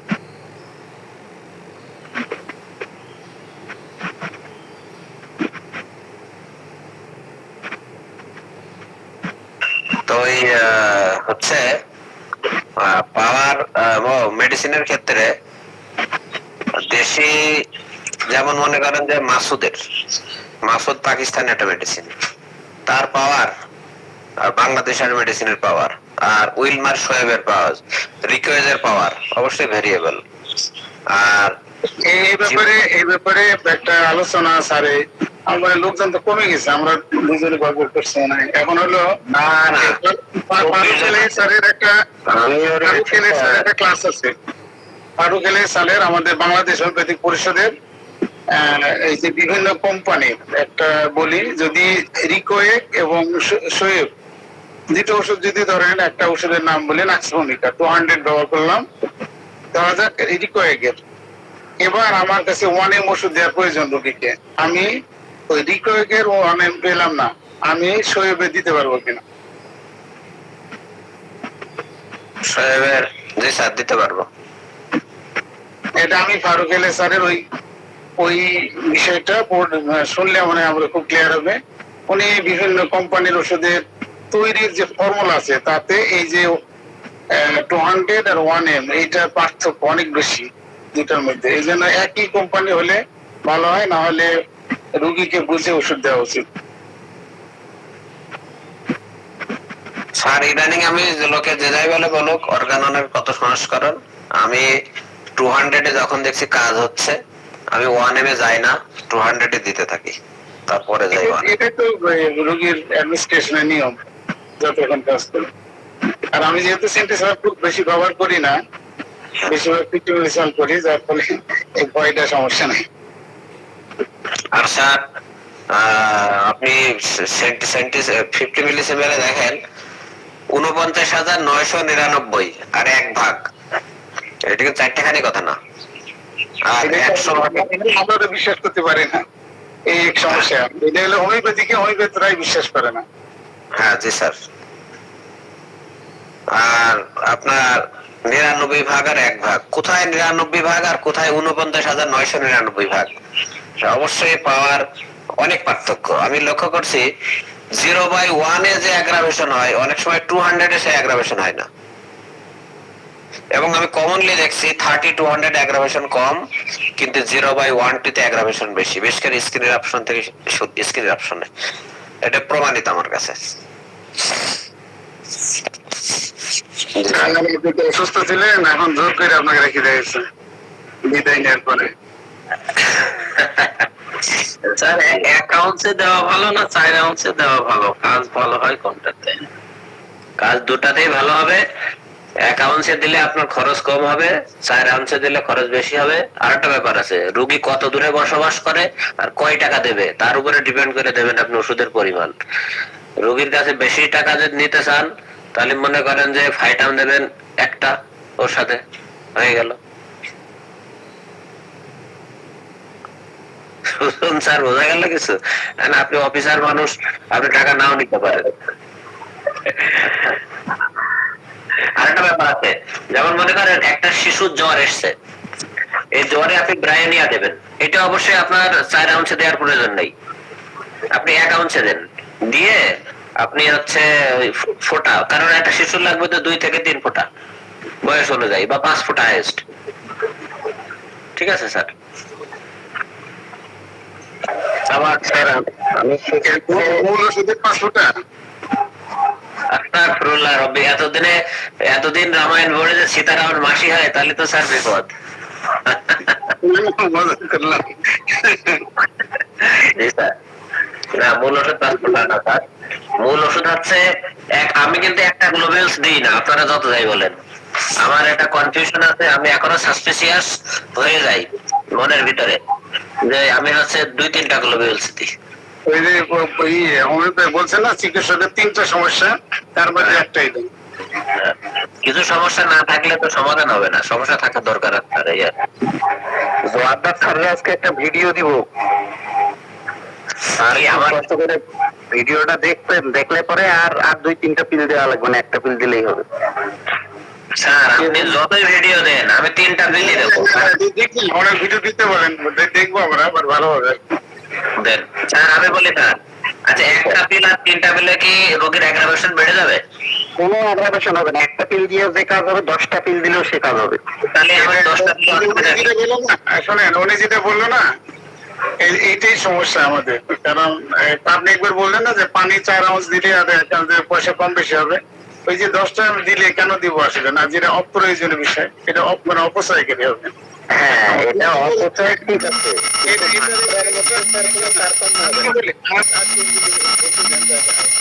এই যে ডোজ আছে না, ডোজ এবং potency, এটা এই ভাষাগত এমন জটিল আছে ইংরেজি বাংলা দুই বইতে। আমি নিজে অন্তত এটাকে ফারুকেলের স্যারের সঙ্গে উপস্থাপন করছিলাম কয়েকবার, আপনারা শুনছেন কি জানি না। তো এটা এই ছিল ওনাদের একটা অর্গানল যখন ক্লাস হয় তখন এই ডোজ এবং potency, দেখবেন যে মাত্রা এবং ডোজের বাংলা কি পরিমাণ, ডোজের বাংলাকে মাত্রা করা হয়েছে, ডোজ কি মাত্রা কি, আর পোটেন্সির মানে কি, পোটেন্সি মানে কি শক্তি, শক্তি এটা কি শক্তি বলে না মাত্রা বলে? যখন একটা 10টা ঝাঁকিয়ে দিলাম, এটা কি শক্তি পরিবর্তন হয় না মাত্রা পরিবর্তিত হয়? শক্তি স্যার। কোন জায়গায় বাংলা বইতে আছে যে শক্তি পরিবর্তিত হয়? পরিবর্তিত শক্তি শক্তি আর মাত্রা আলাদা জিনিস স্যার। আমরা ফিজিক্সে পড়ে এসেছি মাত্রা সমীকরণের বলে একটা ছিল, আমরা পড়ে এসেছি স্যার মাত্রা সমীকরণ। হ্যাঁ সেটাই তো। এখন ওই যে মাত্রা পরিবর্তিত মাত্রা দিতে বলে না, হ্যাঁ জি স্যার। তাহলে এটা পরিবর্তিত মাত্রা না পরিবর্তিত শক্তি?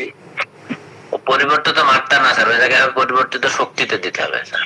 আপনি প্রত্যেকটা বইতে দেখবেন, ইংরেজি বইতে একই জিনিস, ডোজ মানে মাত্রায় দিয়ে আছে। কারণ এটা কি করবেন আসলে? এটা এইটা স্যার এই যে কেন্ট স্যারের ইংরেজির মতো, ঠিক আছে, কখনো স্ক্যান্টি কখনো স্মল, কখনো প্রফিউজ কখনো হচ্ছে আপনার হেভি, এই আর কি স্যার।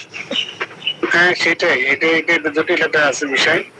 স্যার বলতেছেন না যে 10টা সমান, এটা এই কথাটা বলা হয়েছে, এটা মানে মাত্রা বেড়ে গেল, মানে মাত্রা দিতে পারছে, ওষুধের পরিমাণকে মাত্রা বলা হয়। তো পরিমাণ যেহেতু, যে আপনি আরো ভালো বলতে পারবেন যেহেতু পড়ছেন আপনি মাত্রা সম্পর্কে। আমার মনে হয় এটা একটু যদি আলাপ করেন, আমি জানতাম না যে আপনি এই জিনিসটা পড়ছেন, আমার মনে হয় এই বিষয়টা আমার রিকোয়েস্ট এটা আলোচনা করেন কখনো যদি, এবং বইতে কি করবেন আসলে। জি স্যার, সব আলোচনা আমি করি আর আপনারা সব বসে থাকেন। আমি তো এই যে আলাপ করতেছি, এটা কি করতেছি, আলাপ হইতেছে না। তা আপনি একবার মাত্রার ক্লাস নেন স্যার, একদিন মাত্রার পোটেনশিয়াল। না আমি তো ওই যে এটা ফিজিক্স ওই বিষয়টা আমি জানি না, তো আপনি যদি জ্ঞান দিলে ভালো হয় আসলে। আচ্ছা ঠিক আছে। আর মাত্রা দিলে আর আমাদের যে আমি আপনাকে হেল্প করবো ইনশাল্লাহ, যে সকল জায়গাতে ডোজ কথাগুলো লেখা আছে ইংরেজি বই বাংলায় মাত্রা দিয়ে আছে এবং পরিবর্তিত মাত্রায় দিয়ে আছে, সেইগুলো আমি দেখে আপনাকে দিব যে রেফারেন্স দিয়ে দেন, তাহলে বই সাপ্লাই দেবো আপনাকে। না স্যার, আমি জন্ম থেকে ফাঁকিবাজ স্টুডেন্ট, একজন ব্যাক বেঞ্চার, ঠিক আছে, আমি ফাঁকি মেরে নকল করে পাশ করা লোক, হোমিওপ্যাথিতে তাই করেছি। তো সুতরাং এত বই পড়তে রাজি না। একবারে পিছনে ছিলেন আসলে, সে নকল যে করতে পারে শুধুমাত্র সে লেখেনি যে কি যেন 330 পৃষ্ঠায় বর্ণিত, এই কথা লিখে দিয়ে আসেননি তো কোনো জায়গায়? না স্যার, বুদ্ধি আছে আপনার। তো সুতরাং হচ্ছে ওই বেশি বই পড়তে হবে রাজি না, ঠিক আছে স্যার। ওই যে ঝাঁকি দিলে যে মাত্রা হোক বা শক্তি হোক যে বৃদ্ধি পায়, তো সেক্ষেত্রে বলা হচ্ছে যে আরএস কিছু দেওয়া লাগবে। এখন আরএস নাই, তো সেক্ষেত্রে শুধু পানি আছে, তো আরএস এর কোনো প্রয়োজন নেই, আরএস এর কোনো প্রয়োজন নেই এখানে, আরএস এর ভূমিকা ওটা না, ওটা তো শুধু পানিতে পানি ঝাঁকালে কি তার শক্তি বৃদ্ধি পায়? এটা পাওয়া তো কথাই, এটাই তো বলা এখানে একটা ব্যাপার আছে, এটার উপরে আব্দুল মান্নান স্যার দারুণ একটা ক্লাস নিয়েছিল, তবে আমার কাসিম স্যারের সাথে বিনয়ের সাথে দ্বিমত করি কথাটা বলতেছি। আচ্ছা হয়তো আমি জানি না, আমার জানা নাই, এটা জানা না। সেটা হচ্ছে যে স্যার, আপনার এখানে পার্টিকেল ঘর্ষণ হচ্ছে কার সাথে? পানিতে আপনার অণু পরমাণু ইলেকট্রন প্রোটন, ঠিক আছে, সেটা যেমন ঘর্ষণ হচ্ছে, আবার যখন আপনি রেকটিফাইড স্পিড দিচ্ছেন তখন তার কিন্তু একটা পার্টিকেল আছে, এই পার্টিকেল টু পার্টিকেল ঘর্ষণ করতেছে। শুধু তাই না, আপনি যে কাঁচের বোতলটা ইউজ করতেছেন বা যে বোতল ইউজ করতেছেন সেটা একটা শক্ত এই সব কিছুর ঘর্ষণের ফলে কিন্তু শক্তি উৎপন্ন হচ্ছে। এরকমই একটা বলেছিলেন মানে আব্দুল যে সকল পদার্থ অ্যালকোহলে দ্রবীভূত হয় না সেই সকল পদার্থ কি হবে? না, দ্রবীভূত হওয়ার তো দরকার নেই স্যার, সংঘর্ষ হওয়ার জন্য তো দ্রবীভূত হওয়ার দরকার নেই, ও তো অবস্টাকল পেলেই হচ্ছে তখন সংঘর্ষ হবে।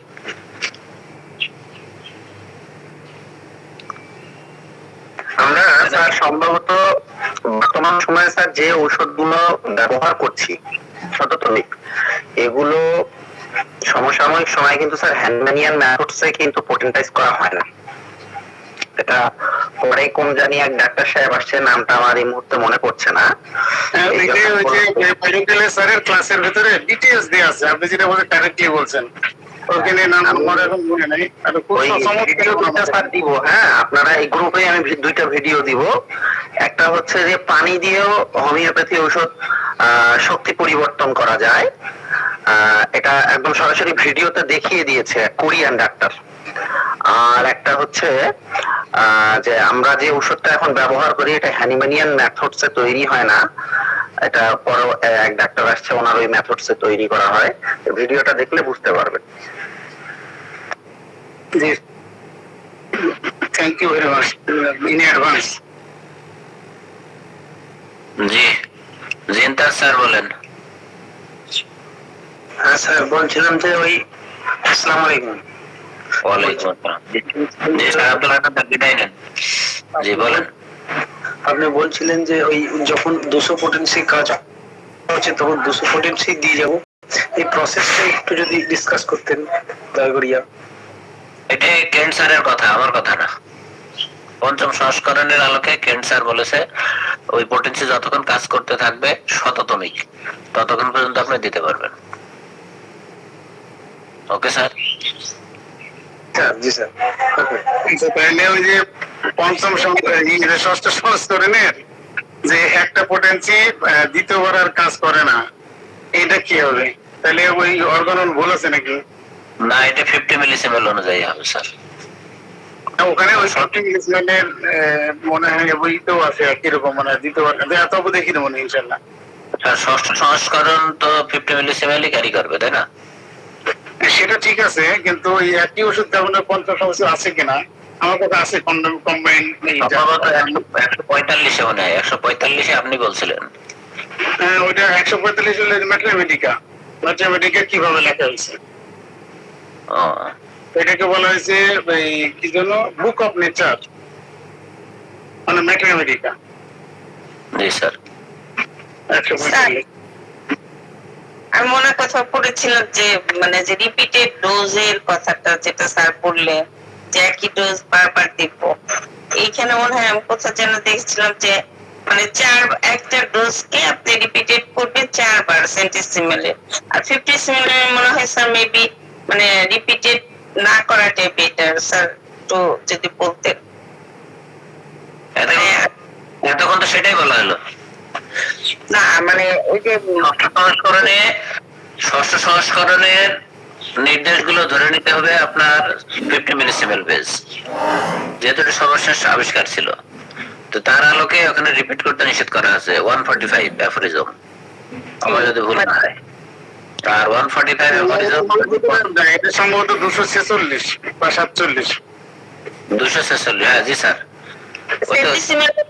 মনে হয় মানে একটা ডোজ দিচ্ছি ভালো কাজ করতেছে, সেক্ষেত্রে মনে হয় মানে ম্যাক্সিমাম 4 বার রিপিটেশনের কথা মনে উল্লেখ আছে যে 4 বার হলে তো বিরাট ব্যাপার, 4 বার তো লাগে না। আবার অনেকে মানে ওইটাই। হ্যাঁ জি, হলো, অসুবিধা নেই। শোনেন ম্যাডাম, আমাদের যে যাই বলে বলুক না কেন, এক্সপিরিয়েন্সের একটা বড় ব্যাপার আছে। আমি TNM এ কাজ হয় না, ঠিক আছে? TNM এ কাজ হয় না, 30-তে কাজ হয়। দেখছেন আপনারা কেউ? স্যার এখানে স্যার যে কথা মানে সেনসিটিভিটি সে কোন কোন পর্যায়ে আছে সেটার উপর ডিপেন্ড করে। আমার একটা রোগীর ক্ষেত্রে 200 ল্যাকাসিস 200 থেকে শুরু করছিলাম, ল্যাকাসিস 200 থেকে 50 পর্যন্ত গিয়েছিলাম, আমার ইয়েছিলাম CM পর্যন্ত যাব। কিন্তু সিএম পর্যন্ত যেতে পারিনি। 50 যাওয়ার পরে রোগীর হাত পা জ্বালা বেড়ে গেল, হাত পা জ্বালা। আমি জানি এই ল্যাকেসিসের প্রভাবেই হচ্ছে। রোগীর মেডিসিন অফ করে দিলাম, 15-20 দিন পরে ল্যাকেসিস 200 শুরু করলাম, রোগীর হাত পা জ্বালা কমে গেছে। এখন অর্গানন বলেন আর ইয়ে বলেন, this is the Organon of টিএমজে। ঠিক আছে স্যার, আবুল কাসেম স্যার। দেখেন একটা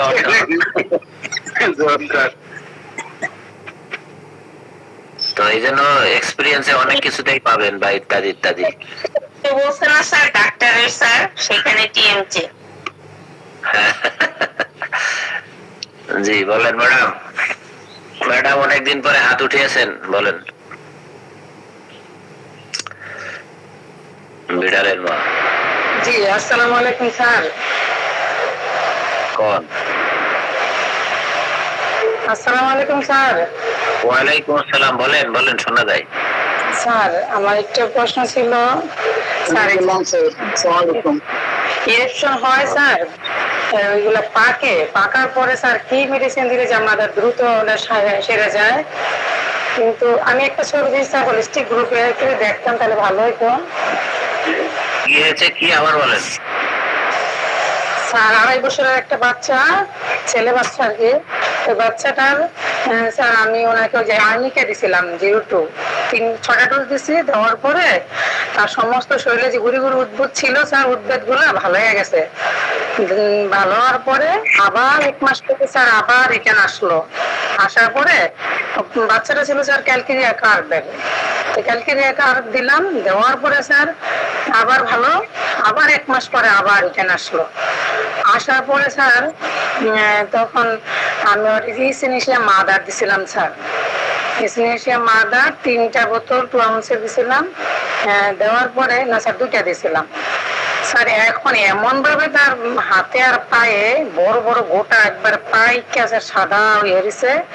আজকে 3 দিন যাবত অনেক জ্বর আর এই গোটাগুলা পাকছে। এখন আমি ওষুধটা অফ রাখছি, তাহলে আর এখন ফেরাম পজ দিছি স্যার জ্বরটা কমার জন্য। একটু যদি স্যার হোলিস্টিক গ্রুপের ছবিটা একটু দেখতেন। জি মিঠুন স্যার বলেন। জি স্যার, স্যার ওই ম্যাডামের কথা বিশেষে একটু বলতে যাচ্ছিলাম। ম্যাম আপনি ক্যালকেরিয়া কার্ভ দিয়ে ভালো রেজাল্ট পেলেন, তারপরে পরবর্তীতে আবার সমস্যাটা ব্যাক করলো, আপনি সেক্ষেত্রে কেন ইচেনিশিয়া দিলেন যদি একটু বলতেন। স্যার ও ব্লাডে বাচ্চার যে 2.5 বছর বয়স, ওর ব্লাড অ্যালার্জি পয়েন্টটা স্যার হলো 6, কিন্তু ভীষণ চুলকানি, তার জন্মের থেকে স্যার চুলকানি। এখন একজন ডাক্তারের সাথে পরামর্শ করলাম, আর উনি বললো যে বারবার যেন আসে আপনি ইসিনিশিয়া মাদার দিয়ে দেন, দিলে রক্তটা পরিষ্কার হয়ে যাবে। সেই জন্য স্যার 15 দিন খাওয়ার পরে বাচ্চার ভীষণ আকারে এখন একেবারে পুরা শরীরে স্যার পোস্তা দানার মতো গুড়ি গুড়ি উদ্ভিদ গুলো উঠছে, আর হাতে পায়ে একবারে ফুসকার মতো স্যার, এই যে পক্সের মতো উঠছে, পাইকে হয়ে এসছে। এই আর কি স্যার। হচ্ছে না যে আপনি এখানে হোমিওপ্যাথি অর্গানন বিরোধী কাজ করছেন। আপনি এখানে ক্যালকেরিয়া কার্ভটাই সুন্দরভাবে আবার রিপিট করতে পারতেন। যে শক্তি ব্যবহার করেছেন সেই শক্তি আপনি যদি 50 সহস্রতম ব্যবহার করতেন, তাহলে পরবর্তী শক্তিটা ব্যবহার করতে পারতেন। শততমিক শক্তিটা যেটা ব্যবহার করেছেন, যদি ওই শক্তিটাই কাজ করে থাকে, তাহলে পরবর্তীতে ওই শক্তিটা পরিবর্তিত শক্তিতে, শক্তি পরিবর্তন সিস্টেমে আপনি সেটা ব্যবহার করতে পারতেন, এবং এটাতেই আস্তে আস্তে পেশেন্ট কিউরের দিকে যেত। এবং পরবর্তীতে এর সঙ্গে যদি আরো কোনো ডিপ অ্যাক্টিভ মেডিসিন লাগতো ক্যালকেরিয়া কার্ভের কমপ্লিমেন্টারি, সেটা দিয়ে রোগী আপনার কিউর হতো। কিন্তু আপনি যে পন্থাটা অবলম্বন করলেন এটা কিন্তু হোমিওপ্যাথি পন্থা না। এবং আরেকটা জিনিস আমি এটা বলে দিই, যদি ইসেনিশিয়া মাদারের কথা বলি, ইসেনিশিয়া কিন্তু খুব ডিপ, একদম গভীর একটা অ্যান্টিসিফিলিটিক মেডিসিন, যেখানে সিফিলিনামের মতো মেডিসিনও কিছু কিছু ক্ষেত্রে ফেল হয় কাজ করতে, সেখানে কিন্তু কাজ করার ক্ষমতা রাখে ইসেনিশিয়া। আমরা শুধু ব্লাড পিউরিফাই এই কথা বলে মুখ আউড়াই, বিষয়টা কিন্তু তেমন নয়। আপনি সুন্দরভাবে, যেহেতু আপনার ক্যালকেরিয়া কার্ভ কাজ করেছিল, করে 1.5 মাস পরে ফেরত আসলো, কেন আবার আপনি ক্যালকেরিয়া কার্ভ কাজ করলেন না? যেহেতু আপনি কনস্টিটিউশন বললেন যে বাচ্চাটা হচ্ছে ক্যালকেরিয়া কার্ভের, যদি দেখা যেত ক্যালকেরিয়া কার্ভ আপনার আর কাজ করছে না, সম্ভব হচ্ছে না, অন্য কোনো মেডিসিন দিয়েছেন সেখানে কাজ করছে না, সেখানে আপনি টোটকা ইউজ করতে পারেন। একটা বাতের ব্যথার রোগী আপনি কন্ট্রোল করতে পারছেন না, একটা বাতের ব্যথার রোগীকে আপনি ওষুধ দিলেন, দেওয়ার পরেও সেই বাতের ব্যথার রোগীটা কন্ট্রোল হচ্ছে না, সেক্ষেত্রে আপনি আর্টিকা ইউরেন্স মাদার দিয়ে তার ইউরিক অ্যাসিডটাকে সাময়িকভাবে কমিয়ে নিলেন, সেটা একটা আলাদা ব্যাপার। কিন্তু আপনার কনস্টিটিউশনাল মেডিসিন 1.5 মাস রোগীকে ভালো রাখলো, আপনি আবার কেন ইউথেনেশিয়াতে গেলেন? এটা সব থেকে বড় ভুল করেছেন আপনি এই বিষয়টা। ধন্যবাদ। আর ওই যে আর একটা বিষয় একটু বলি, আমরা এই জায়গাটায় তাহলে ওনার করণীয় কি এখন? শুধু তো প্রবলেম বললে হবে না, প্রবলেম সলভ করতে হবে। এখন করণীয় কি? এখন করণীয় যেটা বিষয়, অবশ্যই ওনাকে এখন এই অবস্থায় যেটা করতে হবে, রোগীর সমসাময়িক যে সিমটম, এই সিমটম অনুপাতেই ঔষধ প্রয়োগ করতে হবে, করলেই দ্রুত কমে আসবে, এবং সেটা অবশ্যই নিম্ন শক্তির ওষুধ। স্যার আমি তো এখন ওষুধ অফ রাখছি, শুধু ক্যালকেরিয়া সরি ফেরাম্পস 6X দিছি স্যার, বাচ্চা বিপি মানে জ্বরটা কমার জন্য। আর এখন সব ওষুধই অফ রাখলাম, কিন্তু আমার এগুলো এখন জ্বলে যায়, মানে গোটাগুলো গালছে না স্যার, ভীষণ পুজ বের হইতেছে। এই পুজ বের করে আবার কিছুদিন পর আবার এটা থেকে পুজো আবার বড় হয়ে যায়। এটা ইথেনিশিয়ারি ফল ম্যাম, আপনি ইথেনিশিয়া দিয়েছেন, এটা ইথেনিশিয়ার মাদারেরই ফল, আর কিচ্ছু না। স্যার এটা কতদিন থাকবে, এখন কি করব একটু? এটা বলা যাচ্ছে না, এটা পেশেন্টের সেনসিটিভিটির উপরে ডিপেন্ড করবে। পেশেন্টের সেনসিটিভিটি কোন পর্যায়ে আছে এটার উপরে ডিপেন্ড করবে যে এটা কতদিন থাকবে। আপনি সেক্ষেত্রে দেখতে পারেন যে ইথেনিশিয়ার অ্যান্টিডোট যদি দিতে পারেন, অ্যান্টিডোট কি আছে সেটাও দেখতে পারেন। সচেতনে যদি যেহেতু মাদার ব্যবহার করেছেন, আপনি অ্যান্টিডোটটা ইউজ করতে পারেন। স্যার আমি 50 মিলিসিনি দিয়েছি স্যার, 3 দিন পর পরই আপনার ওই যে 1 গ্লাস পানির মধ্যে এক কর দিয়ে ওষুধটা দিয়ে ওইভাবে খাইতে বলছি, যে 1 চামচ খাওয়ার জন্য। স্যার অ্যাগ্রাভেশন হয়েছে কয়দিন? স্যার অ্যাগ্রাভেশন তো হচ্ছে মানে 15 দিন হবে। মানে প্রথম ছিল স্যার ওই যে পোস্তা দানার মতো গুড়ি গুড়ি হলো, তারপরে আমাকে বলে নাই, এখন আজকে 3 দিন যাবত বললো যে ফুসকার মতো হয়েছে, হাতের চিপায় আর পায়ের চিপায়। আমি দেখছি, আমি ছবিটা দেখছি, চিন্তার কোনো কারণ নেই, আপনি আরো কিছুদিন অপেক্ষা করেন। ওখানকে পুজ যদি হয় তাহলে পুজটা ওটা ইয়ে দিয়ে আপনার হচ্ছে টুথপিক দিয়ে করে বের করে দিতে বলেন পুজটা। জি স্যার এইটাই বের করতেছে, আর আমি বলছি যে এখন আর কিছু লাগবে না, কোনো ওষুধ দেওয়া লাগবে না, আর ফাইটাম দেন। স্যার গতকালকে ওই যে ফেরাম্পস আর ফাইটাম দিয়ে দিচ্ছি, আমি কিছু এটা খালি বারবার খাওয়ানো মানে ইনশাআল্লাহ ঠিক আছে, নিজের উপর কনফিডেন্স রাখবেন। হ্যাঁ যা দিছি তা দিছি, কনফিডেন্স আছে, তারপর ঠিক আছে, কনফিডেন্স বেড়ে যাবে স্যার। আর 15 দিন অপেক্ষা করেন, তারপরে যদি না হয় আবার ক্যালকেরিয়া কাপ দেবেন। ওকে, এবার হচ্ছে নেক্সট পোটেন্সি দেবেন কাপিং করে। ওকে,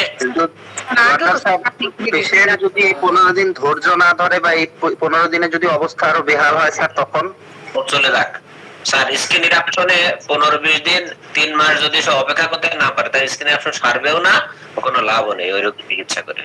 ইয়াতে স্যার ওই ডাক্তার এসপি যে স্যারের চর্মরোগের একটা লেকচার আছে, তো সেখানে শুনলাম, তো স্যার বলল যে কিছু কিছু হোমিওপ্যাথি ডাক্তার এই স্কিন ডিজিজ গুলোর ক্ষেত্রে পেশেন্টের এত পরিমাণ অ্যাগ্রাভেশন করে দেয়। আমার এরকম একটা পেশেন্ট আসলো, স্যার বলতেছে, স্যারের লেকচারে আসলো, পেশেন্টটা এতটা অ্যাগ্রাভেশন হোমিওপ্যাথি ওষুধ খেয়ে হয়েছে, আমি তখন দেখলাম যে সেপ্টিসেমিয়া হয়ে গেছে। এই পেশেন্টকে হোমিওপ্যাথি ঔষধে কন্ট্রোলে আনা ইম্পসিবল। আমি তখন তাৎক্ষণিকভাবে পেশেন্টকে পরামর্শ দিলাম যে আপনি অ্যান্টিবায়োটিক আগে খান, খেয়ে এটাকে কমিয়ে তারপরে আমার কাছে আসেন, তারপরে আমি ট্রিটমেন্ট দিব।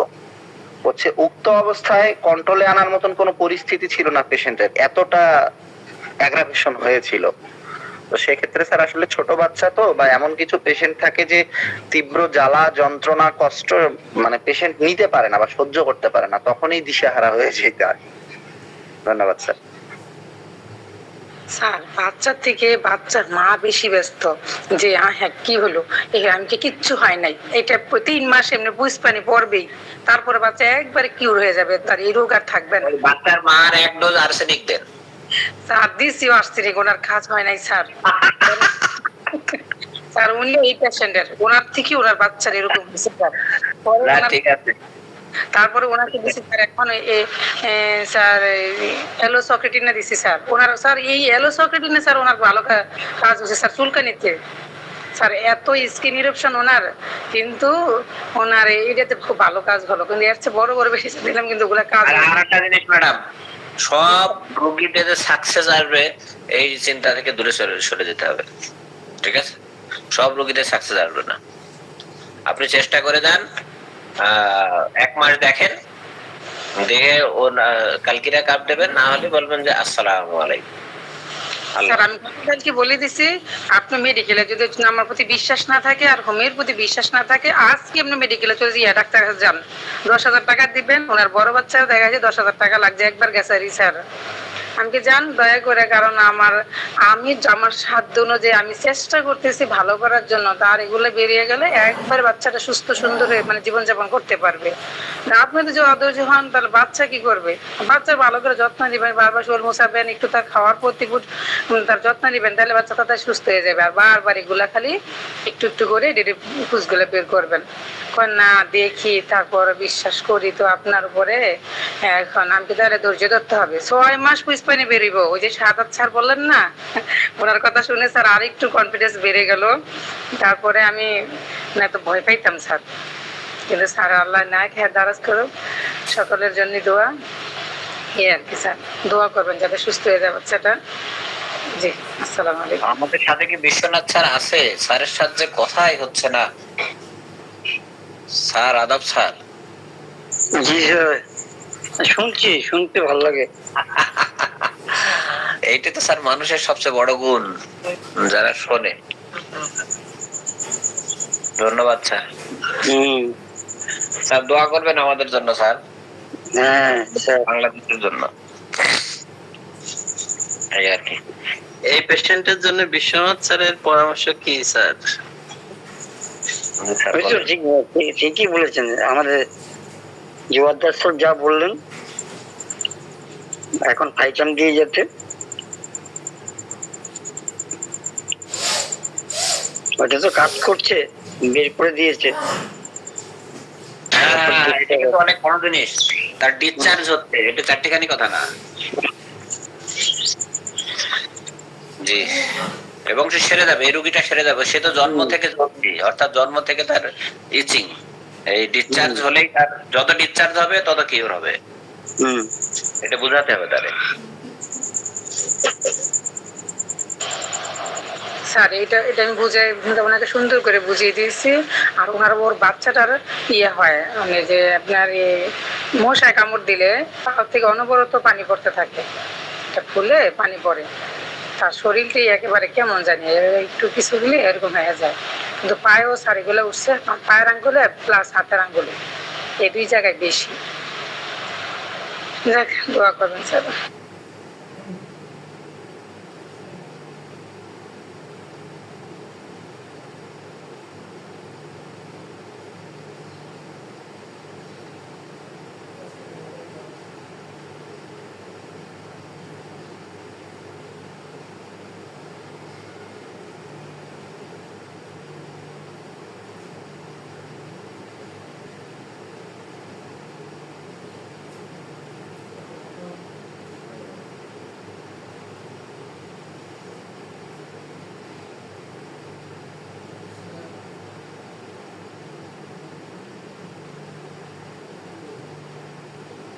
জি, আল্লাহ হাফেজ। ছুটি আজকের মতো। আসসালামু আলাইকুম। খিচুড়ি খাবো এখন। আল্লাহ হাফেজ।